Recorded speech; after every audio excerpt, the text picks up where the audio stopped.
Marketing, advertising, SEO, AI, man, these things are things that founders are thinking about every day. There are so many opinions, there are so many ideas, there are so many guesses of what the future lies. Today, we've got David on the line who has been running a digital advertising agency for over 20 years and is really focusing on not just what has always traditionally worked, but maybe more importantly, what we're anticipating will be the thing that's most important in the coming years with all of the growth and development around AI.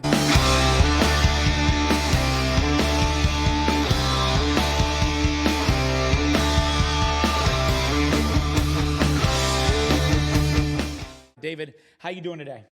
I'm doing great, Matt. Thanks for having me on the show. Of course. So tell us, I kind of gave a little bit of a background on you, 20 years, digital advertising agent. Tell me kind of what was the business like when you started it? And I'm sure we'll get into kind of like what the business looks like today. I'm sure it's a very different business from then to now. What was it like when you started it? Yeah, when I started NowSpeed, it was really at the beginning of Google search as a product, as a tool, right? So we got involved in SEO. We were just, SEO was really starting in the early 2000s, and Google PPC was just starting, text ads only, right? So it was really trying to figure out all those things and help clients get value. So improve, organic search visibility, do digital advertising. Then came along social media. We added social media services. I'd been building websites with another company that I founded in the 90s. And so we got back into website design development, bought a couple of small agencies. We got into more content marketing, and have grown our service offerings to be a full service digital agency over the years. But yeah, it's evolved quite a bit. And, the tools and technologies have evolved massively. Back in the day, we were building websites with Notepad, right? Before content management systems, before CRM systems, so see a lot of change over those couple of decades. What would you say as we just turn into 2026? It's crazy to say that. 2026. What would you say is the number one thing that you would say is your bread and butter right now within your business? Oh, it's really SEO and digital advertising. So we're helping clients in both those fronts. We do website design. We do, and website design, website development, content marketing, email marketing kind of serve the general marketing campaign, but we do a lot of work in advertising. We manage very large campaigns for very large companies. We help clients with SEO, and that leads into content marketing, leads into email marketing, leads into marketing automation. So we help clients with all of that, but we do a lot of SEO and a lot of advertising. Yeah, so I come from a background where for over 10 years, I was selling website platforms as the anchor product that then had SEO and advertising. There were no shortage of digital advertising companies that did not anchor with a website. And I always felt like that was our major advantage in the fact that we were a website platform that then also specialized in being able to do the advertising and that. I always found, as I evolved and started to go work for some of those advertising agencies, I always found that it's such a disadvantage not owning the website to be able to enhance the other things. When you work with a company right now, is the first thing you're wanting to fix, optimize, and make sure is just as sharp as it can get? Is it first come down to the website because that's ultimately the conversion platform to get the traffic over into a customer? Is that the number one place you start? Most of the time, yes. So, you got to have a great website. The website's got to be in good shape, from an SEO perspective, from a CRO, conversion rate optimization perspective. It's got to have good landing pages. It's got to have good conversion opportunities. Got to have great content. So the website has to be in good shape. But as an agency, we work with, let's say it's a small company that's got a terrible website. We got to fix that first, right, before we go further. But we also work with medium and large companies. And they've got whole teams of people that do nothing but the website. So if we are an agency come into a $1 billion company and say, oh, we got to take over your website before we can do anything for you, they're going to laugh at our face, right? So we've got to work often with the existing infrastructure, with the existing marketing teams based on what they've got. So sometimes if we're working with a $1 billion company, we can really work collaboratively with them, fix their landing pages, offers, use what they've got. and then really optimize, their campaigns or fix SEO or, whatever the challenge is. We've got a really robust audit process that we go into. So we're not the kind of agency where we've got one tool and, we've got to use that tool to solve all problems. We diagnose before we prescribe, right? So we do audits in SEO, we do audits in content, PPC. We figure out what the issue is, and then we go in and solve it. And that's really our approach. Yeah, and so when I was saying like the first step to look at the website is, yeah, look, they've got a great website, great, we're good, now we can move forward. But when that website is not so great, making all of these other changes are putting the horse in front of the cart in front of the horse, or whatever that saying is, right? I mean, so it has to be like, let's make sure the website is good. Then we can look at advertising. Then we can look at paid. Then we can start building out your organic and your SEO to start driving more people to that website. But without the website being, a fixed product, we're probably throwing money in the wrong direction first. We agree? Yeah, in general, I would agree. I think the reality is today, companies have to do it all well. So we assume that people are going to look at your website and then maybe check out some social media and then maybe check you out as a review on a review site. But in reality, people experience all of that all the time. They do organic searches. They check you out on AI. They do a review. They talk to their friends. And you got to have all of that fixed. So yes, there is an order of things. You got to have the website, and it's good to SEO optimize it. Then think about advertising. But let's do some landing pages. Then before we do advertise, we got a good ad. So we got to have that stuff in place, and there is kind of an order.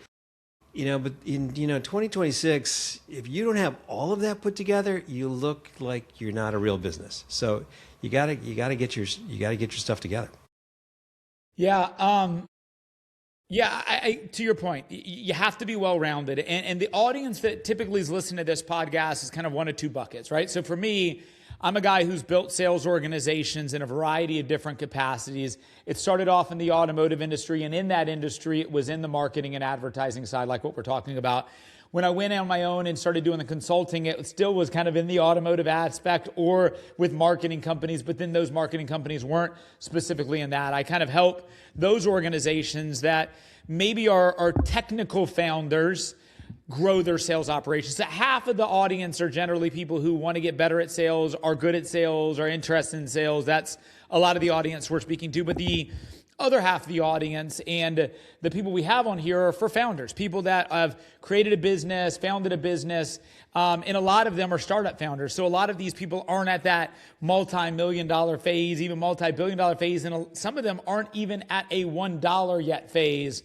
And so, one of the things that I think having somebody like you on is like, hey, when you're a brand new startup, let's check box 1, box 2, box 3, and then let's phase that. So if we were to prescribe somebody who's bootstrapping a great idea to be able to market as good as possible, and they just were limited in regards to what they had, are they building like a Wix website? Are they building like doing some standard content, creating a blog for consistent content becoming out there, and then focusing on paid ads? Or like where, if they had a $5,000 a month budget for advertising, where are you fulfilling that prescription of $5,000 for that new guy? Yeah, good question. And it always varies, but in general, let me just answer it this way. So the first thing that I think an entrepreneur has to be worried about or thinking about is product market fit. Let's assume your example that the entrepreneur, the founder, has validated that people want the product, right? So, and that's not always the case, right? So sometimes we see entrepreneurs who try to invest in marketing before they've validated that. But let's say that they've validated people want the product, right? They want the least expensive way to get to market with the highest short-term guaranteed returns. And I'll focus on short-term versus long-term because as we know in marketing, there are investments you can make that'll take you long-term, but they're not necessarily going to see results in the short term, right? So things like blogging or SEO are often cited as examples of that. So what I would advise an entrepreneur is get a website up. It doesn't have to be a $50,000 website then. It could be a single page. You could write it yourself. You could use one of these inexpensive tools or use an agency to make it look professional, but you're going to spend a little bit of money on that. So, and get a few pages solid. So if you can't tell the story, you're going to need help telling that story. You know, the differentiation, the value proposition, who it's for, some trust factors. You got to think strategically about what that could be. A page, but it's got to say the right thing. What's the call to action? What's the offer? You got to have all those elements on that website. So again, you could do that in one page, you could do it in 50 pages, but you got to get that done. And once you get that done, let's assume you get that done, then you're going to say, well, how do I get customers, right? With using that as the base. And I would say the short term, the fastest way, if you have product market fit and you know people want what you've got to sell, is do advertising. And the type of advertising you're going to do depends on who you're selling to, right? If it's going to be Meta, it's going to be maybe B2C is going to be amazing for a product that's going to go B2C, right? So you're going to use Instagram or Facebook are going to be your go-to channels. B2B, probably Google. Google's going to be good for everything, but it's going to work particularly well for B2B, and then LinkedIn's going to be great for a B2B. But if you don't have that, if you haven't validated that product market fit, you're wasting your time first. I work on other channels before you start spending money on advertising. It's interesting. So the way I would always break it down from an analogy perspective, because a lot of times when I'm selling, I think storytelling is a great way to kind of put things into elementary terms for people. And I would say that not necessarily the startup person, but if you just look at those three areas, and now obviously we have a fourth area that's coming in to the conversation, which is the AI side of it, which I think is a completely different new thing that's being introduced. But when we just focus on the website SEO and paid, is I always think of your website is your diet. Your diet is the primary foundational aspect. Let's say you're a person who wants to get more fit. We start with getting the diet on track. And then number two is we go to the gym and we start lifting weights. Now, like lifting weights and getting stronger, it doesn't happen overnight. You have to go to the gym consistently, doing the right things with a good diet. And over time, you're going to get stronger. But the good news about going to the gym is once you gain a little bit of muscle, it doesn't leave you quickly, but you also don't get it quickly. It's one thing that takes time to build, but once you built it, it kind of stays with you for a while. And then the third thing is steroids. And to me, that's the paid advertising. But if you don't have a good diet and you're not working out, the steroids don't have the same value is that if you are doing those. You could pump all the steroids in the world. If you never pick up a weight, who cares? If people, So I think so often people make the mistake of going first to the advertising side and the steroid side before they have the foundational things built in around that. And when I ask that question to your point earlier, is the goal to be as successful as possible in the next 3 months? Or is your goal is to be as successfully as possible in the next 10 years?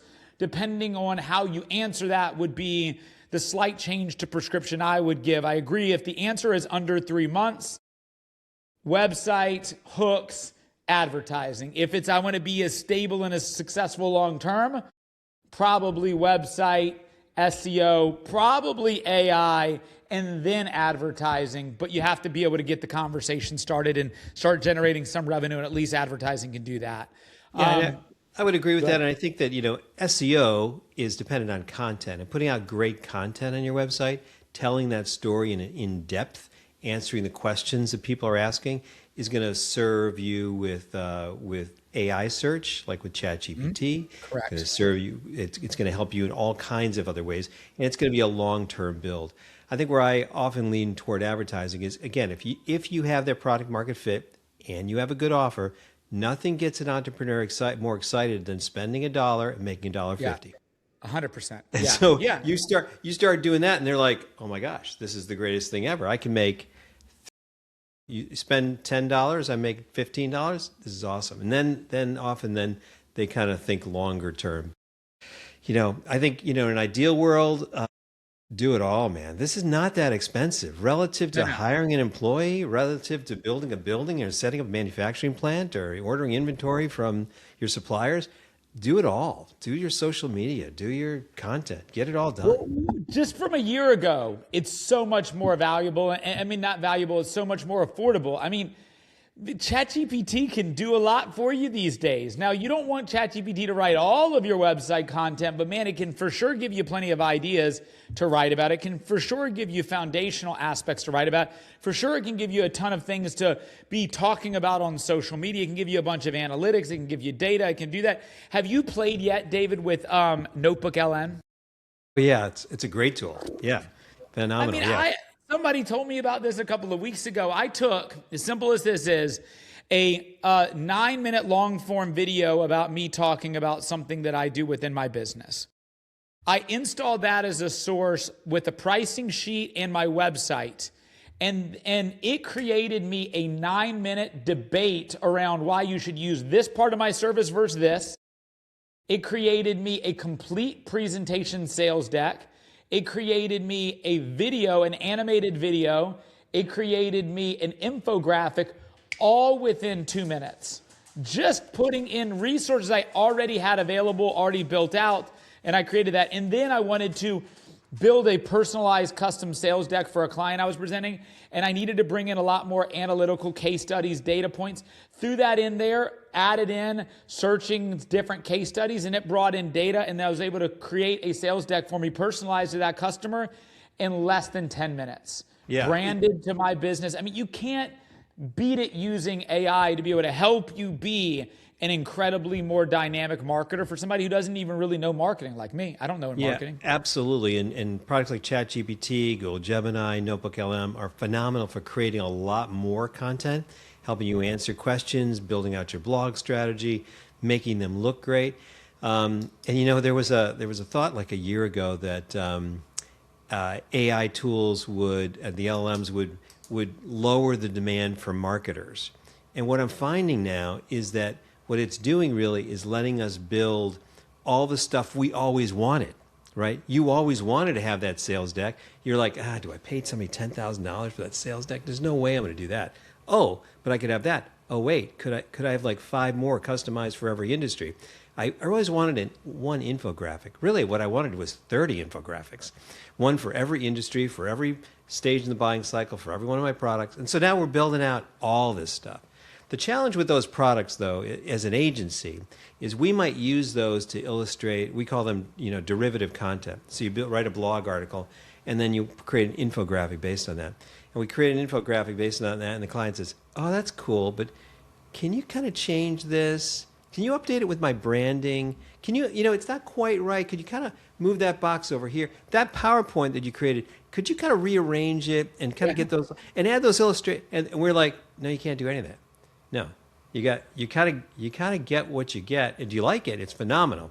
But try to edit it, and this is the state of the art we're in right now, where maybe it's going to get amazing, but it's still you gotta kind of take what you get. You maybe love it, but it's a lot of work then iterating the prompts to get it to be better, and then it kind of gets lost. Yeah. So I think there is a perfect use case for that, which is get a piece of derivative content that is just, what you want, but then try to edit it and make it perfect. It's hard. So that's we're evolving. It's gonna take time.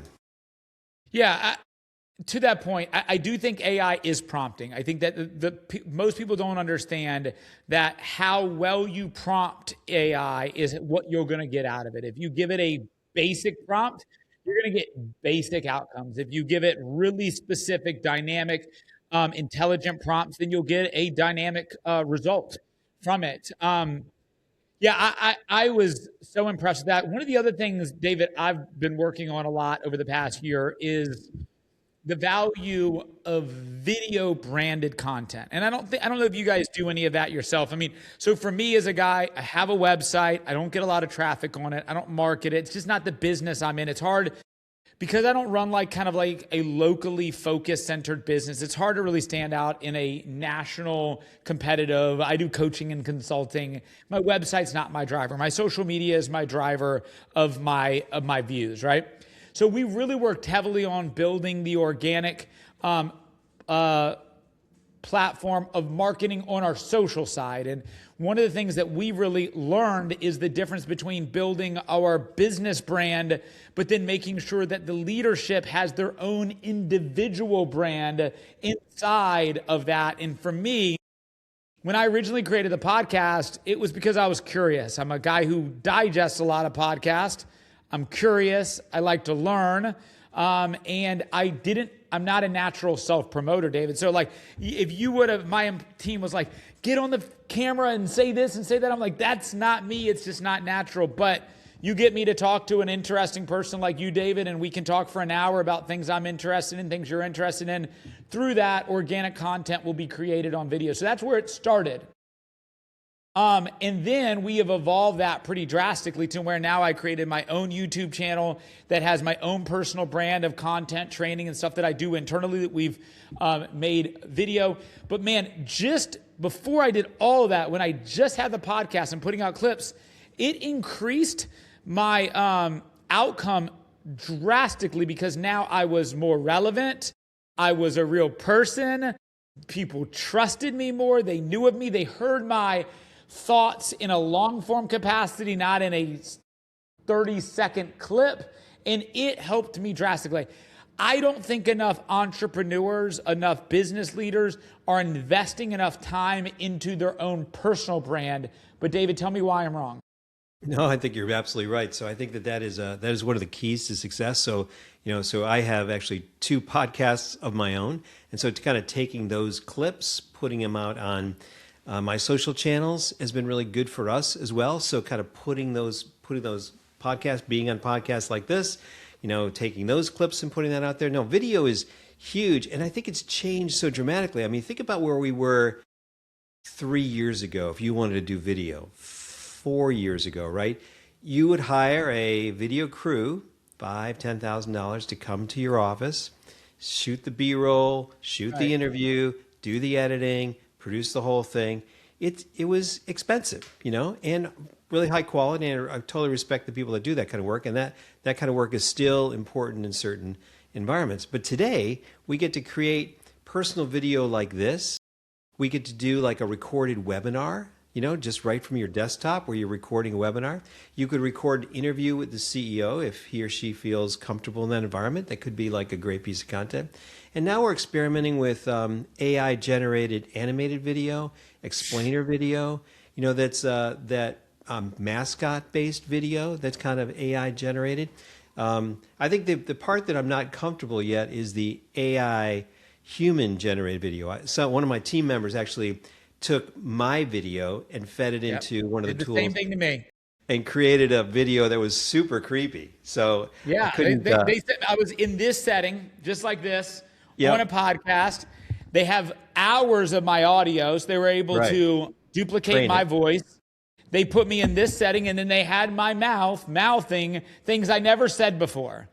Yeah, and it was indistinguishable. As in, I sent it to my wife, who knows me better than anybody else, and said, what do you think about this clip? And she did not know and didn't realize and could not distinguish the fact that it wasn't me saying what I was saying.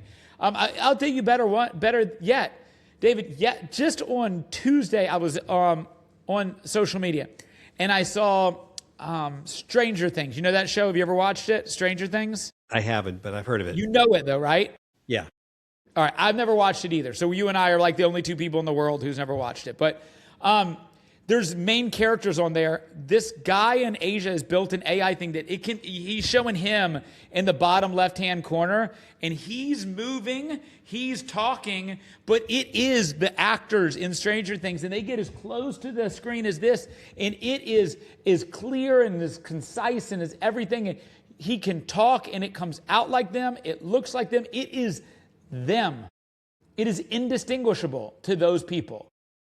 It's here already. And that's it's so cool. So from a marketing perspective, what that allows you to do is have, let's say you've got a CEO founder. Let's use your example of that startup company that's trying to get off the ground. Not a lot of money. They, in an ideal world, what would you like to have video on? You would like to have the founder, CEO, tell his or her story and explain every one of their products and services, every one of their value propositions in a unique way to every one of their market segments, to talk to every one of their personas across the whole buying cycle. You'd like to have a video go along with every blog article and explain it to people who want to watch it instead of read it. And so this technology allows you to do that. And I think what it's going to do is going to exponentially enable us to have powerful video that really explains all kinds of marketing concepts, where in the past we could afford to do one a year. Now we can afford to do 3 a week. You know, it's a whole different world. So people may be uncomfortable with that. I find a lot of people that are uncomfortable with that today because they feel like the authenticity is gone. So I think that, you know, depending on your brand, you may want to, instead of doing that, you may want to do it with a mascot, or you may want to do it with an animation. There's lots of other ways to use video rather than have the video replace the CEO founder. But in either way, we're going to be consuming and using a lot more video. Yeah, it's interesting because a part of my business and what we do for some of our clients is we actually, because I've had so much success with the podcast and I created my own infrastructure internally with the podcast, I just made it a part of my product offering too. So now we offer ICP gathering for people who want to run a podcast, who don't know how to necessarily get guests. We get the guests for them. We'll do the pre-podcast interview. We'll filter them. They show up and record the podcast, and we'll do all the video editing and the social media management. We take care of all that. But it also, I know it's a 2-year business at most, that part, before people will just be able to go buy a product. I invest in a company currently who has that technology already available that they offer. It's a proprietary AI system where people can just sign up with it and you can program it. I have another company I'm invested in that's a mailer type of business that sends a business card to a client. So like, I come from the automotive space. Imagine you buy a car from me, I'm a dealer. And when you buy a car from me, that prompts an automatic message or a letter going to you, like a greeting card that you get in the mail that says, hey, thank you for buying from us. We've done something special for you. On that, you click a QR code. It goes you to a landing page where it's got a video that was personally recorded by the general manager of the dealership, thinking it's all AI. But they think it was like, hey, David, thank you for buying that brand new BMW X5 in appreciation for you being a new customer. We want to give you 3 free oil changes at your upcoming oil changes. If you need anything from me, here's my cell phone. Don't hesitate to call. The general manager is not having to record that because they're sending out 200 or 300 new car sales a month, and they're sending those to every single person. But it's a marketing, branding, staying in front of the customer, a bunch of data, a bunch of analytics, and it's already there. All of that stuff is so interesting. What do you think is going to be the biggest change in the next 5 years when it comes to what you do? I assume AI is going to be the foundation to it, but what is the biggest change you're anticipating? Yeah, so the thing that we're working really hard on is AI search, figuring out AI search, because what that's done really with ChatGPT and Gemini and the others, Claude, Perplexity, is the way we buy has changed, right? So I'll just give you an example. So I was looking for solar panels for my house, right? So doing research. And this a few years ago. And a few years ago, I called a sales rep and, they did a whole quote, they did a survey, and they delivered a report, and got all that. So this time when I decided to do it, I said, I'm not going to do that at all. I'm going to go on ChatGPT. I'm going to figure out my needs. I'm going to do the whole analysis. It's going to ask me questions about my appliances and how much battery backup I need and where I live. And it basically gave me the whole quote. It did the entire analysis. It recommended specific brands.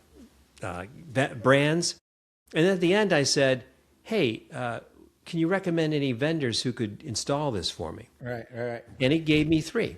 Sure. And I'm like, wow, I had now this trust relationship because I've been spending an hour with ChatGPT, kind of going back and forth with this, and it recommends 3 companies to call. Address, phone number, the whole thing. Well, what if you're number 4? What if you're number 5? You're screwed.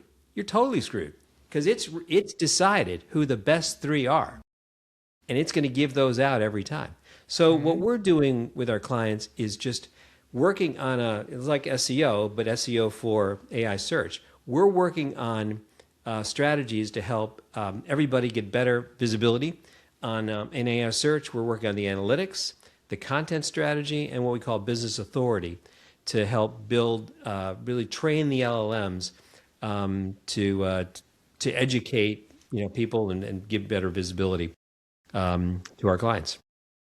Yeah, it's interesting. I don't use Google very much either, and even now, and I don't know if have you done the AI mode on a Google search? Like if you're using Google Chrome and then you go to type in it, it's got AI mode. Sure, yeah. And it just pops open Gemini instead. So even Google already is kind of trying to convert a healthy percentage who's already organically going to AI. They're converting them to use Gemini instead of the Google search platform as well. And I think that's just trying to combat the fact that the majority of people, when they think of doing a AI search, they're doing it through ChatGPT. Now, has your data indicated if I spend that same amount of time on ChatGPT as I do on Perplexity, as I do on Gemini, that I'm getting the same results? Or is each platform optimized and looking at different things? Well, they're doing similar things. They're just all doing it differently. So what we're doing is... What I'm saying is, if I spent the same time and asked it the same questions, would I get the same answers? No, you get a very different answer. Yeah, so you get a very different answer. So the funny thing is, in the SEO world, who did we optimize for? We all optimize for Google. Were we optimizing for Bing? No. Ask Jeeves or Yahoo no? It's all Google, because Google was 90% of the market or so, right? So, but in the LLM world, we have to look at we have to look at Google, we have to look at Claude, Perplexity, ChatGPT. So, and the funny thing about those products is that the answer is different depending on who's asking, the time of day they're asking, the type of query they're asking. So we're not really optimizing on a keyword like solar installers Boston. We're optimizing on queries. Like, tell me who the best solar installers are that focus on blah, blah, blah, right? So it's really query based. And the first step we have to do in this kind of research is figure out what are all the questions your buyers are asking across the whole buying cycle for all your products and services for all personas. Well, that's it? Just that? That sounds like a lot, David. That sounds like a lot. A lot of questions, right? So you got to start with that. And so you start to say, well, these are all the questions my buyers are asking. By the way, here's my favorite analogy. Google and ChatGPT and Perplexity, this is like the greatest gift to small business ever, because what they've done is they've just given you a free sales rep and a free customer service agent who's out there selling for you and answering client questions. Except it's like you've hired a new sales rep and you've said to them, hey, go out into the field, your job is to sell, but your only training is you get to read the website.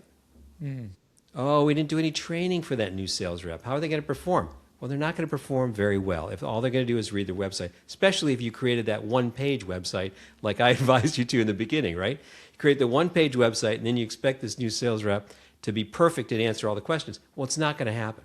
So what we find is not only are companies not visible on queries, the answers that ChatGPT and Google are wrong. We check on the sentiment. We say, well, what are the strengths and weaknesses of this brand versus that brand? Then we take it to the founder and they're like, that's not what we are. They're saying that we're not good at that. We're really good at that. They're saying that we're the most expensive. We're not the most expensive. They're the most expensive.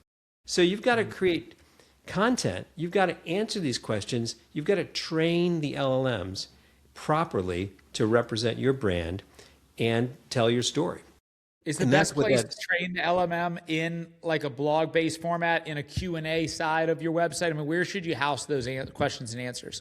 There's two places. One is on your website, FAQs, blogs. You've got to put all the content there. But then realize that they also look off website, right? They look for trust signals on review sites, directory sites, Quora, Reddit, all of those sites. So we have an audit service we call Business Authority, where we audit all off-brand, off-website mentions of your brand, and then try to correct the record there. and then get you more reviews and citations so that that can be accurate. Because Yeah, it's going to look at both. I've heard one of the best ways to get results on these third-party sites is knowing the fact that Reddit is one of their primary, I think it's their number one source. And so then going in to Reddit, asking questions as a question saying, who's the best X company? And then having somebody answer, this is the best one. And it just creates that query of answering that question that ultimately you want them to do in their number one sourcing place, which is Reddit, creates that kind of organic content that's answering the questions, but not on the house of, it's not like saying this is our website where we're speaking about us. Yeah. Yeah, absolutely. That's one good way to do that. So we find that small companies, entrepreneurs, even large companies don't have time, and they don't have a systematic process to go through all those external sites, go through all the questions, write all the content. So we do that, as a service. And and we study the analytics to see the impact that it makes. And we're seeing really good results from our clients on that so far. So you have content writers that work inside of your organization that will take care of all that stuff for you. Yeah, and it's AI enabled, so it's very productive, but it's human reviewed, so it's high quality as well. Makes total sense. Now, you had mentioned earlier you do a podcast. What's the basis of the podcast you do? Like, why do you do it, and what do you talk about? So my podcast, I have two podcasts. One is based on a new book that I just wrote, co-authored, called The 100X Entrepreneur. And so we studied the fastest growing companies in America on the Inc. 5000 link. So Inc. 5000 produces, obviously, 5,000 companies. We looked at the 0.5% that are growing at least 100 times in a 3-year period. And we studied them over a 3-year period. So we interviewed about 20 of those founders and entrepreneurs, and then the podcast is telling their stories. So it's really interesting that everybody wants to scale rapidly, but some companies are actually scaling rapidly. And it's kind of studying what they've done, the strategies, is a real good insight into helping you figure that out. So give you that playbook if I read the book. Yeah, you'll get the playbook, and then there's a diagnostic in it, and then it's fascinating. So some of these companies, the founders are brilliant, but they've also executed really well. So it's a.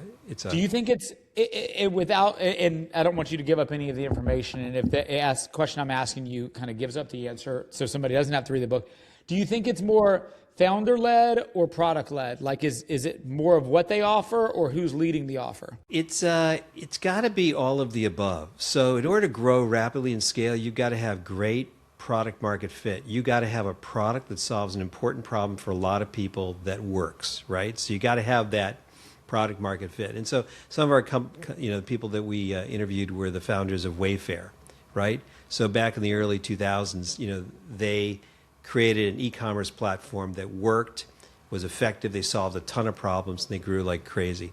ButcherBox, you might know, is in the book as well. So, solve the problem of getting access to grass-fed beef and getting high-quality beef, reasonable prices with a subscription model. So, product market fit, but also then you got to have a great, easy, and inexpensive way to get to market. So like Wayfair was a great example. They kind of took advantage of systematic Google advertising in the early days. So they kind of rode the waves of making ads work. Butcher era. So they were one of the first companies that took advantage of influencer marketing in 2016, 2017, that area, and kind of rode that wave. So each of these companies had a way to go to market. Sometimes it's channels, sometimes it's advertising. And then, we have 5. I'll just touch on the third one, is really operationally excellent, right? So they, you can't scale with systems and process that break. So you've got to figure out the people, the leadership. So, it's got to be a great founder that is not, it can build a team. It's not, super, I don't find these guys super ego-led. They are team and process-led, systems and process, and but brilliant nonetheless. So the book has a ton more detail, but those are just a couple of the highlights. It's interesting because if you would have asked me, like, if I had to choose between one of the two, like obviously ideal world, they have all those things you just mentioned all under one umbrella. But if you had to say, hey, you have a great product, but an average leader, or a great leader and an average product, I would almost always choose the great leader and average product. But I do get the value of, having them all working together is obviously the key Yeah. to like that special thing. Well, the great leader will fix an average product and make it a great product, right? So the great leader will take broken processes and make them work. So the great leader is going to solve all those problems all the time and make that happen. So the thing about these companies is they didn't come out of, not all of them came out of the box with all their problems fixed, growing like crazy. They had years often of solving problems, figuring out the right market. One company started off as a software company and was doing predictive analytics for coffee shops, and then figured out it was like, talk to the coffee shop owners, and they're like, yeah, it's okay, predictive analytics, I don't really care. But if you could get the milk in the fridge overnight, so when I woke up in the morning, I had cream, that would really, if you could get the cups here, because the cup vendor, man, they're always screwing up. And so he pivoted the entire business model into supply chain distribution using his predictive analytics and grew like massively. So there's stories of those kind of pivots too, where a great founder will figure out the problems and move in the right direction. It's funny. I find that to be one of the pitfalls of a lot of entrepreneurs is that first off, they're too slow moving in that they want perfection at all times before they make action. And I think that there's that old saying of paralysis by analysis. And I think that those same individuals, because they spend so much time perfecting their go-to-market plan, then they are married to the outcome of that plan and they're unwilling to change it and pivot and adjust. And I was telling my wife and I were sitting down having dinner last night. We had our date night last night, and we were just talking about some of the things that I'm about to get into and to do. And I told her, I was like, my business model has changed probably 5 times in the first 3 years of my business. What I originally created was this. What it is today is there, and there's been so many little adjustments along the way and how we got there, and I'm not done changing. We'll continue to adjust and change, and I'm sure you do the same thing. Even though you've been doing it for 20 years, your foundation is marketing, but who would have guessed 5 years ago that a big part of your business is probably based around, getting the AI search side of it, which wasn't a part of your business 5 years ago, I'm sure. Yeah, absolutely. So we're investing in AI search, we're investing in AI workflows, and so that R&D piece for a services company is new to me. So we were always just focused on really the core services, and I think this is an exciting year where we're innovating in ways that other digital agencies aren't. A lot of digital agencies are kind of like, hey, I do SEO. That's what I've done for 10 years. Why should I change, right? So we're innovating and investing, and it's pretty cool. So I think 2026 is going to be an exciting year. But I agree with you. You've got to evolve and change in order to make sure you're serving your customer as well as possible. I appreciate you covering for me for a second. My son happened to sneak into this little doggy door I have here, and I don't know if you could hear it, but daddy cart came right up under my desk. So I thank you for covering me in that time. But I was able to get him back out that same doggy door there. It is an interesting time. I'm excited to have gotten a chance to get to know you. I'll make sure that we put all of your links for people who maybe are in that position where they need that help. Maybe they've been established, but they need that jump. Maybe they need some help around how do I modify and enhance my marketing approach or my marketing strategy, or at least read a book about how so many other founders in this Inc. 5000 have been able to establish those patterns of what makes a business so successful in an early stage. I'll make sure we have all of that stuff in there. Before we go, though, David, any final words for the audience? I'd say, 2026 is an exciting year. I think there's no reason entrepreneurs can't have all of their bases covered in marketing. I think, we talked about this progression, get your website and do all this stuff. But man, the tools and the techniques are less expensive now. It's easier to move faster. It's easier to leverage AI, get it all done, look like an amazing company, and win in the marketplace. One of our themes as a company, NowSpeed, is helping our clients win, and that's what we want to do. Because there's no excuse not to do it. Just make it happen. Absolutely. And I'll leave it with this. And I meant to mention this earlier, and just in the interesting conversation, kind of got sidetracked and wanted to make this point. You had mentioned that like you had that search where you were spending time looking for the solar panel aspect. And one of the things that I think that everybody should invest doing, both whether you're a founder of a business or whether you're just an individual who's in a family, leading a family, or an individual for yourself. I have two ChatGPTs. I have my business ChatGPT and I have got my personal. For my business, I spent over 2 hours talking to ChatGPT and telling them everything about everything that I do, every person in my team, everything of my experience, my background, my persona. I had it interview me. I had it ask me questions. I went and just prompted it to get to know everything about me. So now when I have something I need to do, I don't need to inform it of who I am and what I'm about and what I'm trying to do. It knows all of the background of me, my business, everything I need to know. So I've used it to create a board of directors inside of my business as well, where now I have a chief financial officer who works in my board of directors in ChatGPT. I have a chief marketing officer. I have all of these board of directors specialists who have been programmed personas that match who I am and what I'm doing in my business to be able to leverage and be able to use in my decision-making power. If you have not done that for yourself as an individual, where ChatGPT knows you're a 42-year-old man who's been married for 14 years with 2 kids, 5 and 2, and you live in this city and that, this, and you do this and you do that, you're likely not getting as refined of answers to those questions when you're looking for solar. When you're looking for what's the best doctor to go to or the best school to take your kid to, the more it knows, the better it can give you the answers. And that aligns with the same thing of what David said earlier. The better the ChatGPT knows your business, the better it can serve your answers to the customer asking. And the better you are the customer that has downloaded who you are, the better answers it can give you. David, any part you wanted to say to that before we go? Sorry.